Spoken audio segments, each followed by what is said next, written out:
Welcome to Pindar Poetry. We hope you learned something new. You stand at the kiosk and tap the screen to begin. Choose your language quickly. Once done, enter the reservation code or type your last name, or scan the QR or barcode from your phone. Make sure to provide the loyalty number or scan your ID if the kiosk asks for identity verification. This speeds processing. If you have a booking reference, input it now so the system pulls up your reservation details and seat or room options. You will see a list of options. Select your seat, room, or service upgrades and make choices based on preference. Then add any extras, checked baggage, special meals, parking, or insurance, so the kiosk tallies costs.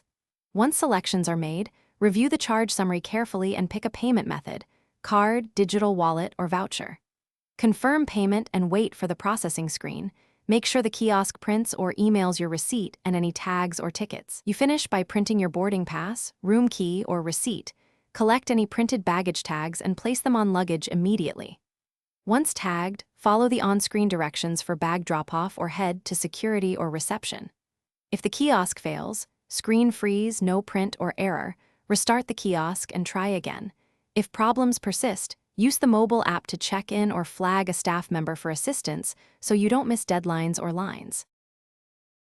Thanks for watching. Consider subscribing if we helped you.